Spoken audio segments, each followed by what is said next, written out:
Pessoal, eu vim aqui trazer para vocês uma palavra muito importante, Marcos 7.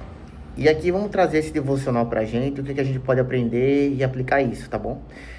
Seguinte situação, Marcos 7 fala que Jesus estava ali caminhando até que contra alguns fariseus. E esses fariseus se preocupam pelo fato de que os discípulos de Jesus não lavavam as mãos. Então, para a questão dos fariseus, isso é desrespeito, isso afasta de Deus e essas coisas, que são os judeus, os fariseus. E que a gente pode levar para isso? Então, Jesus fala o seguinte: o que contamina um homem é o que sai do seu coração e não do que ele se alimenta. Basicamente isso. Então, eles tinham o costume lá de lavar pratos, lavar as coisas antes de pôr o alimento na boca. Porque eles acreditavam que ali estaria afastando de Deus, e isso não estaria condizente com o que Deus quer, segundo a visão dos fariseus. E o que a gente pode trazer? Ali é uma tradição deles, sabe? Aquelas tradições deles que eles fazem ali, no seu dia a dia. E não só isso, mas também a gente está preso a tradições. Às vezes, você que está vendo esse vídeo, a gente pode estar preso a alguma tradição, algum costume de algum lugar, que isso acaba se afastando de Deus. O que acontece? É a seguinte situação: a gente botar aquele costume ou aquela coisa que a gente tem aquela prática de fazer acima de Deus, acima da palavra de Deus. A palavra de Deus, ela tem que estar acima de todas essas coisas, nossos costumes, das nossas práticas do dia a dia. A gente sabe que cada região do Brasil tem seu costume, tem, beleza, isso é tranquilo. Mas isso não pode estar acima de Deus. Ou seja, a gente não pode colocar aquele costume ou aquela tradição específica e dizer que aquilo ali é daquela maneira e daquela forma. É a mesma coisa que a gente colocar nossas crenças em nós mesmos. Por exemplo, a gente pode dizer o seguinte: eu morri assim, eu nasci assim, eu vou morrer assim. Que nem aquela crise da Gabriela, né? Que eu acho que é assim que fala: eu nasci assim, eu morri assim. Que até uma música que fala sobre isso. E Jesus aqui, ele quer nos dar um alerta de que tudo na nossa vida passa pelo coração. Então Jesus, ele sonda o nosso coração. Ele quer ver como a gente está conectado com ele. Ele quer ver a nossa entrega para ele. Então a gente tem que ter muito cuidado com isso. Em tradições, em costumes que às vezes não estão de acordo com a palavra de Deus e não estão nem de acordo com a filosofia de Deus. A gente tem que seguir, sim, a Bíblia corretamente, como está mostrando. E a gente procurar melhorar também em relação às pessoas, porque a gente vai ampliar essa questão especificamente em tratar as pessoas melhores também. É bom a gente tratar as pessoas boas, ver se a gente está sendo um bom cristão. Primeiramente, a gente tem que se preocupar em ser um bom cristão, saber se um irmão ou irmã está precisando de uma ajuda, saber de que forma a gente pode ajudar um ao outro, sem também nos prejudicar, né? Sem a gente ficar no ócio ou na miséria. Mas a gente tem que ajudar as pessoas, a gente tem que saber como as pessoas estão. Se a gente puder levar uma palavra de ânimo a uma pessoa, porque às vezes a gente vive num mundo de que sim, as pessoas estão precisando conversar, desabafar, levar até uma palavra de ânimo. E no mundo que está hoje, com tanta ruindade acontecendo, as pessoas fazendo maldade umas com as outras. E desse caso dos fariseus não foi diferente, porque eles estavam julgando as pessoas pelo fato de ela comer, até pelo fato da condição social daquela pessoa também, sem ver isso, sem ver o coração.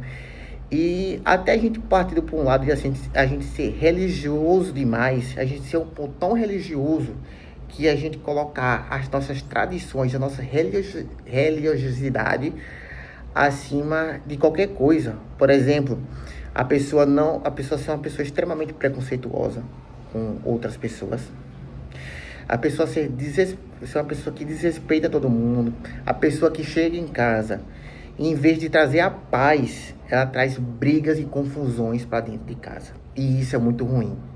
Olha, eu como conselheiro tutelar, eu lido com diversos tipos de problemas dentro do seio da família. E justamente questão ligada à religião. Tem pai, tem mãe que não aceitam filho gay. E eu não sei como é que as pessoas vão se tratar com isso. Mas no mundo que a gente está de hoje, a gente tem que se preocupar com isso. entendeu? Tem pai e mãe que, por exemplo, eu dentro do conselho, bota pra fora, bate, ou às vezes chega ao ponto de até matar. Tudo isso que eles acreditam que a religião deles permite fazer isso. Entendeu? A minha religião não aceita que meu filho seja gay. Então eu vou matar ele, vou expulsar ele de casa. Ou simplesmente essas religiões chegam até um ponto tão grave que às vezes tem que dar. Eles pegam dinheiro e dão às vezes todo o pai para a igreja, sabe? E não é errado fazer isso. Não é errado. Dar todo o seu dinheiro é errado pra caramba, sabe? Mas dar uma parte ou outra, tudo bem. Mas as pessoas ficam tão cegas com aquilo ali, que acaba tirando a visão de Deus. Acaba achando que Deus é aquilo ali. E a gente tem visto nesses últimos tempos, certos pregadores fazendo do evangelho uma exaltação. Um exemplo do The King The Power também. E isso quem está vendo de fora, vê com os olhos não muito bons para os evangélicos, dizendo que pode se resumir aquilo ali, em certas partes, é uma palhaçada, é um circo. E você que é um cristão, um verdadeiro cristão, ou um herói cristão, tá preocupado com essas coisas, sabe? E eu acho que é o nosso objetivo também falar sobre isso, falar sobre como Deus é, porque quando Deus quer falar com a gente, ele se usa muito das pessoas poder falar com a gente. A gente lendo a Bíblia, Deus fala com a gente. Em sonhos, Deus fala com a gente. Inclusive, isso é um dos questionamentos de Jó. Um dos amigos de Jó falou e relembrou a ele como é que Deus se comunica. Ali mais ou menos de Jó 38, Jó entre 30 e 38. Aí.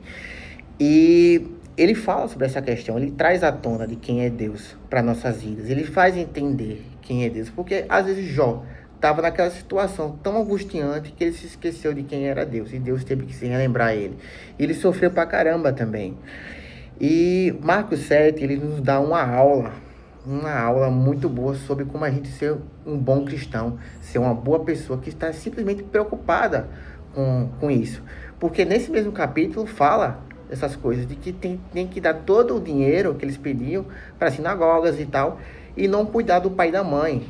E Jesus fala claramente, cuide do pai e da mãe. A gente pode ampliar isso para uma coisa maior e dizer para cuidar dos pobres, para cuidar das pessoas, para cuidar daquelas pessoas que estão precisando da gente.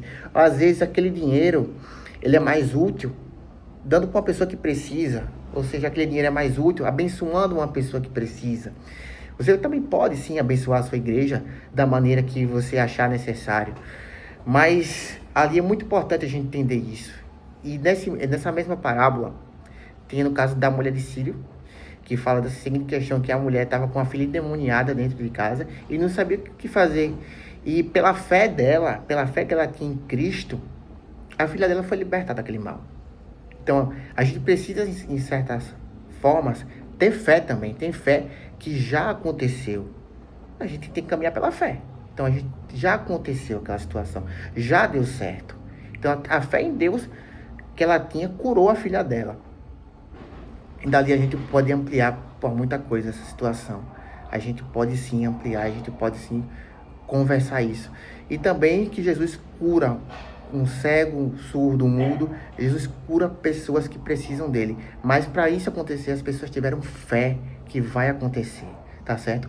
Comenta aqui no canal, deixa o seu gostinha e vamos conversar junto, tá bom? Se foi útil para você, você me explica, que eu posso estar ajudando você, que a gente possa estar trocando um papo, tá bom? E é isso. Muito obrigado.